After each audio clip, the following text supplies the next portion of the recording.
Birds flying high.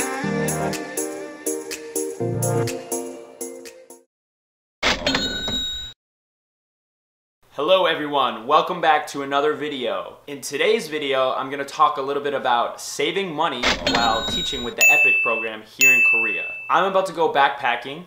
I'm about to finish my teaching contract here and travel Southeast Asia for a few months, which I'm so excited about. And I want to talk to you about how I'm able to do that with the money that I saved while teaching here for 1 year. A couple things that are great about the EPIK program. When you first come here and you sign your contract, they reimburse you for your flight. I paid out of pocket for my flight here to Korea, my one-way flight. And it was pretty expensive, but you get an entry allowance which covers your flight. So that's 1.3 million won, and it's a little bit over 1,000 US dollars. It covers your flight, which is great. And then you get about, I want to say, $200 or $300 for your settlement allowance, which allows you to buy some things for your apartment, things like that. That is very helpful when you first get here to Korea. Another huge thing is the apartment that you have. The apartment I'm in right now, it's free. You do not have to pay any rent on it. That is amazing. It is huge. Donald Trump reference. You are able to save money because you do not have to pay for rent. Usually the apartments are quite small, but it's a place for you to live and it's very helpful. Let's talk a little bit about your monthly pay. Your monthly pay will be about 2 million won, which is a little bit less than 2,000 US dollars. It's not a huge amount, but since Korea is not very expensive, you can save here. That is how much you get paid, and then let's talk a little bit about expenses. Expenses will, of course, be your food, which will include groceries and eating out. Eating out here is cheap, so I did it very often. I did not cook that much, to be honest, because cooking when you live alone in an apartment is not very fun.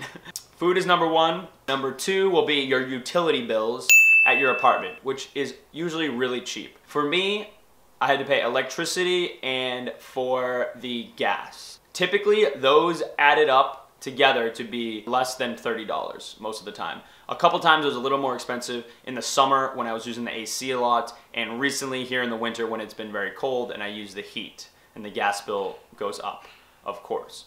Or if you're doing a lot of cooking, the gas bill could also go up. Overall, it's very, very cheap for those two utility bills. Another thing I had to pay for was the monthly apartment bill for maintaining the apartment, and it also includes your television, which I never watched, and your internet service, which is usually provided by the landlord of the apartment building. Overall, way under $100 for those monthly bills, which is fantastic. Another thing would be shopping. If you need to buy anything while you're here, which would include clothes or electronics, which I did. I tried not to buy many things, but I definitely bought some things that I wanted. I bought a new camera lens, this lens that I'm shooting on right now, I bought here in Korea. I bought a few other things that I need. Besides that, you are going to need to pay for your transport.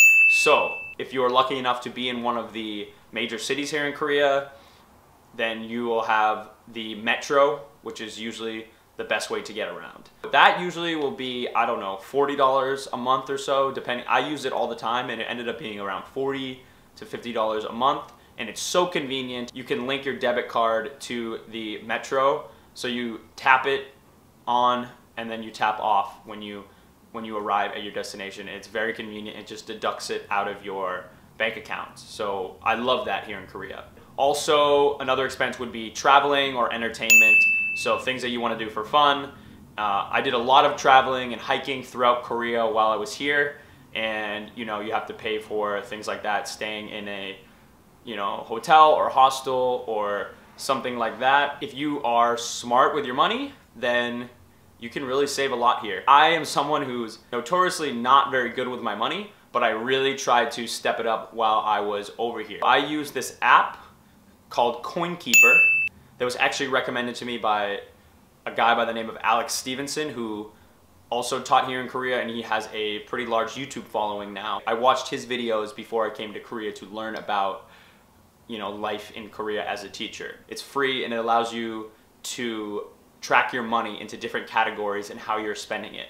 So I've been doing that for the entire time while I'm here in Korea. It's helped me understand where my money is going and how I can save a bit more or spend a little less in certain areas. Another big thing with teaching here, so I'm about to finish my contract, so I'm about to get a good chunk of money for completing the contract. Of course, I will get my final paycheck, which is around $2,000, and then I will get my security deposit, about $600, which I paid in on the first paycheck. I will be receiving that, so that's about 2.6 million won, which is a little bit less than $2,500. And then I will receive the exit allowance, which is the same amount of money that you were given on the way into Korea.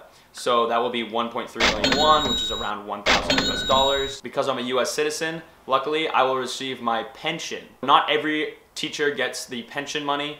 I believe Canada, US, maybe Australia, and some of the other countries like the UK, that money kind of disappears and goes to the government in the UK, and then they can technically claim it when they retire. So that's a little bit of a bummer for people from the UK. But I believe this pension money will be around $2,000. So all in all, I should be receiving between $5,000 and $6,000 for leaving Korea, which is massive for me. This amount of money is going to be really helpful for me with my upcoming travels. With this money that I'm about to receive, I will have saved a little bit over 10 grand.